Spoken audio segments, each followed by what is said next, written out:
तो देखिपे Bhubaneswar lower PMG ठारे ओडिशा सरकार को आउटसोर्सिंग कर्मचारी मैंने आंदोलन कर तीनोटी प्रमुख दाबी रही।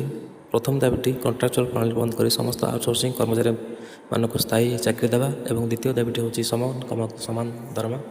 जमीक ग्रुप बी 40,000 टंका, ग्रुप सी 30,000 टंका,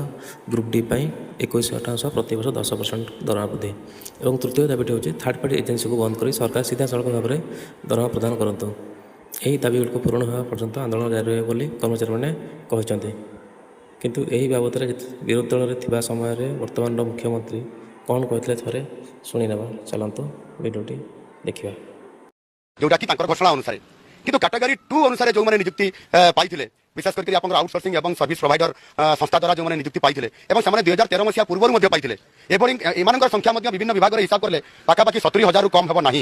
से कि पाप करते सरकार विरोध में जाते कि कहीं अंतर्भुक्त कले ना रेगुलाराइज कले ना एवं से जो ठिका कर्मचारी हिसाब से जो दायित्व जो देते कहीं रेगुलाराइज करेंगे ना एक कथा कले ना से आज मात्र 9,685 टंका पर मंथ दरमा पाँच जी 2001 2005 2010 कम करुले सरकार पाखे से जहाँ पाते से आज जी नुआ जॉइन करेंगे सी भी से सामान पाइब अर्थात समान कम को समान दरमा जो कथा आम मुलतवी प्रस्ताव आनीलु ये कथा को यहाँ वास्तव कथा ये कथा को सरकार आद्य यहाँ विचार को नहीं ना से लोक मान न्याय देना ये कथा आज कहू से कहते ना आम सब कथा कर सब उच्छेद करदेलु कौन उच्छेद करा जब उच्छेद ताले आज लोअर PMG आज हजार हजार बहुत गुरुत्वपूर्ण लोक मैंने सामिल होती आउटसोर्सिंग कर्मचारी संघ महासचिव हेमंत बस्तिया आम सागर सामिल होती आम सागर सामिल होती आपंकर कर्मचारी भितर जन महिला जी की बहुत परिश्रम कर आउटपुट मिलून बहुत दुखर प्रतिपात कर विनोदिनी बेहरा आउटसोर्सिंग कर्मचारी मैडम सामिल होती आम सागर सामिल होती दिलीप कुमार विश्वाल वरिष्ठ सांबादिक तथा राजनीति समीक्षा कथा आरंभ करी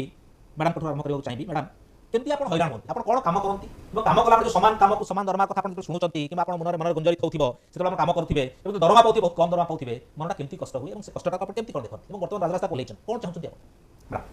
नमस्कार मो विनोदिनी कष्ट हुए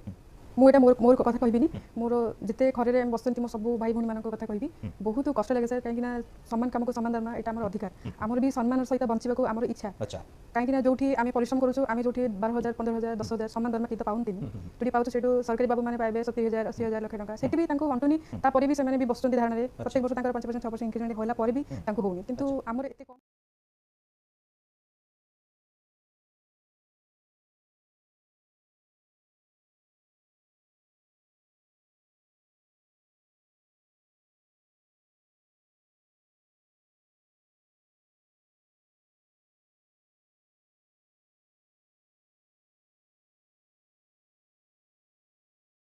सरकार बसुले आउटसोर्सिंग मुलतवी प्रस्ताव आनिक बसुले आउटसोर्सिंग मतलब स्ट्राइक कले गला माननीय मुख्यमंत्री से चीफ सी भी जाते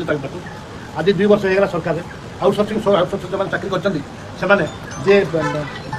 थ्रो जो कंपानी थ्रो आउटसोर्सिंग कर सरकार नौ 20-25,000 लेखे नौ 5,000 7,000 10,000 भितर दरमा दूसरी राज्य सरकार 20 वर्ष 15 वर्ष 10 वर्ष 15 वर्ष 20 वर्ष लेखे है आउटसोर्सिंग से कम कर EPF कटा जाऊनी GPF कटा जाऊनी भविष्य पिला भविष्य अंधार जीवनटा भी अंधार से राज्य सरकार अनुरोध करूँ दयाकोरी आउटसोर्सिंग उठेकरी जमी पंजाब ठूँ आरंभ कर विभिन्न राज्य में आउटसोर्सिंग उठे नियुक्ति देते ठीक से भाव में नियुक्ति दिया परिवार चली पार जो पेंशन पाइबे पेंशन पाउला पेंशन नहीं पेंशन भी नहीं पेंशन भी नहीं कि परिवार चलवाटा बहुत सम्मुखीन असुविधार सम्मुखीन पड़ते सरकार विचार करने दरकार।